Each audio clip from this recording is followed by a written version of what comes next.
Hi, I'm Heather. Welcome back to my channel, Itsy Bitsy Resistors, where I talk about children's picture books that have and teach progressive values for kids. So the book that I'd like to talk about today is called A is for Activist by Inosanto Nagara.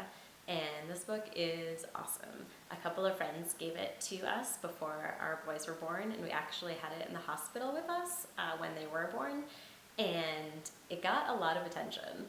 The nurses, whenever they were coming into the room to check on me or help us out or whatever, would kind of comment on it in sort of positive and negative ways, actually.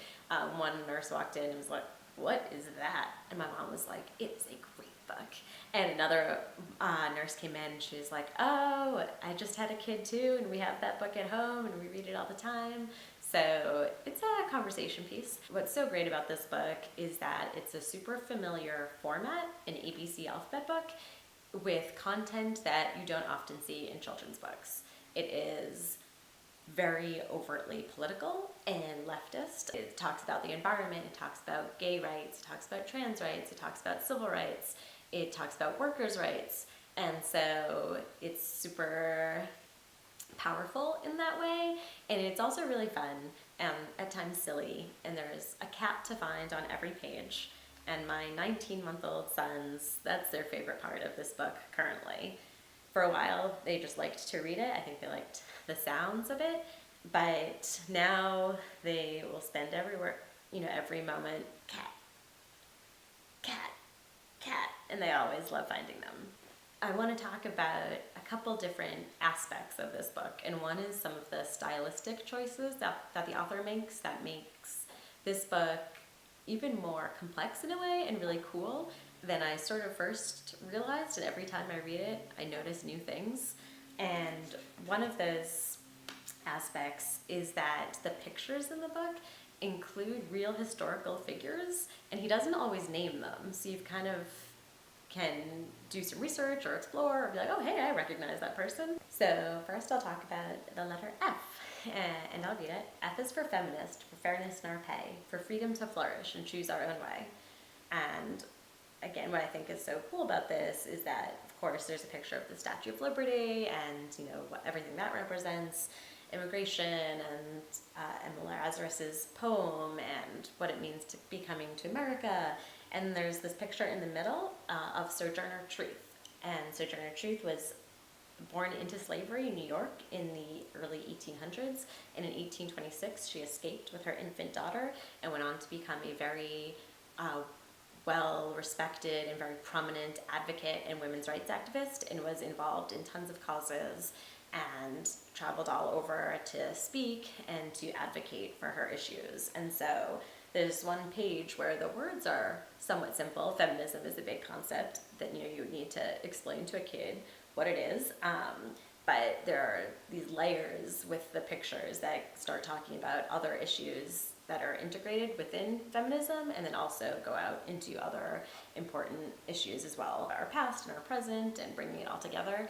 And another place where that happens is with the letter R. So the picture is of this candlelight vigil, and all these figures are holding these candles. When you start to look at it more closely, their faces are very well defined, and you start to realize, hey, I recognize these people in here, and that's Martin Luther King, and I think that's JFK's profile. And all of a sudden you start to realize that this picture is filled with historical figures. Radical Reds, the headline said, ruinous rioters, the rumors spread, rabble-rousing riffraff. Really? Talking about how news headlines can twist stories about certain individuals or turn powerful advocates into these bad actors. So in the past 2 pages I looked at, letters F and R. To me, the part that really stands out about both is that there are real historical figures with kind of embedded within these pictures that the words don't specifically mention or talk about, but that are a really integral part of understanding the concepts that he's talking about, whether it's feminism or whether it is these powerful actors meaning advocates, people acting in their communities to do important work and are being undermined by the public or the press, or getting bad facts out about them. And so just really knowing who you're talking about and what you're paying attention to.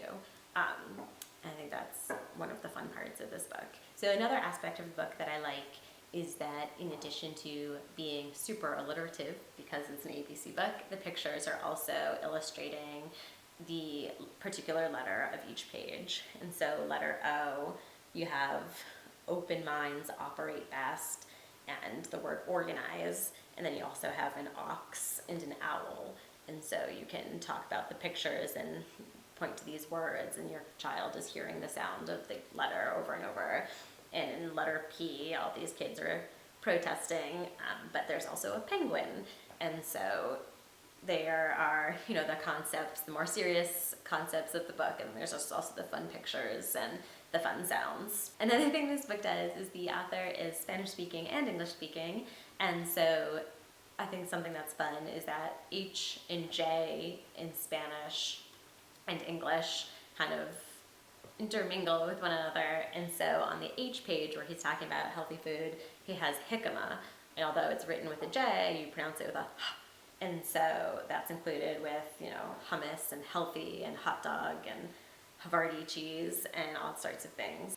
I'm going to be real, this book is about lots of activism, but it's not necessarily about animal rights, as evidenced by this page where he's talking about healthy hot dogs. So that might be something that you may not like about this book if you're an animal rights activist. That is one issue that is not his issue. And then on page J, where it's J is for justice, and there's also people's names which make different J sounds. So Juanita, although it's not the J sound, it's written with a J. And so Juanita Jamal, justice for the janitors, justicia for all. And so it gives kids practice seeing letters H and J and the different sounds they can make based on, words with Spanish or English origins.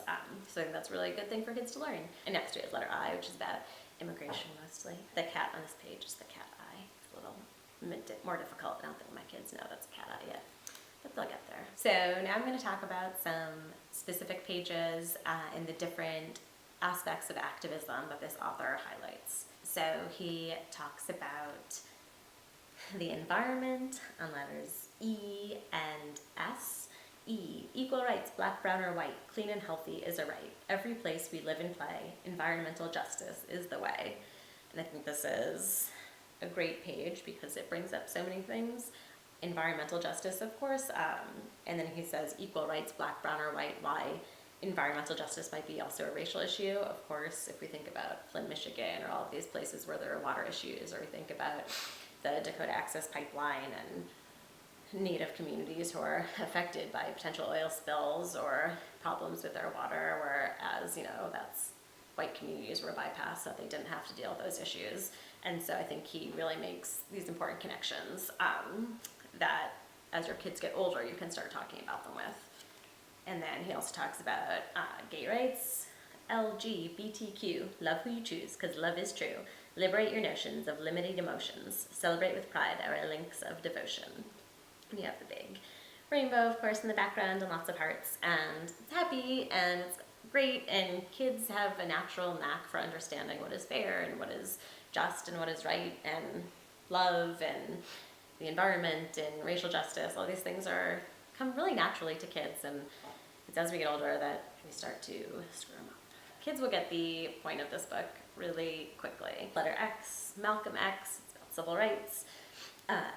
History's lessons can be complex. Remember Parks, remember King, remember Malcolm, and let freedom ring. And so when he starts name-checking various people, and your kids might say, who's Parks? Who's King? And you can start telling them these stories about these people who are super important to American history, and why he's mentioning them, and why they're on this particular page, and who they all are. And I think that it just gives you so many jumping off points for bigger conversations. And for now, if you just want to find the cats, that's cool too. Or if you just want to read each page, it's alliterative, so it sounds really fun. And so this book will grow with you. It's a little board book, at least the one I have, but it will grow with you. Thank you so much for watching. This was A is for Activist by Inosanto Nagara, and I'll be back with more books. So if you have anything that you want to have me talk about, please let me know. If you just want to let me know what you're reading with your kids, or if you're a teacher and what you're reading to your students, definitely drop it in the comments. Okay, thank you.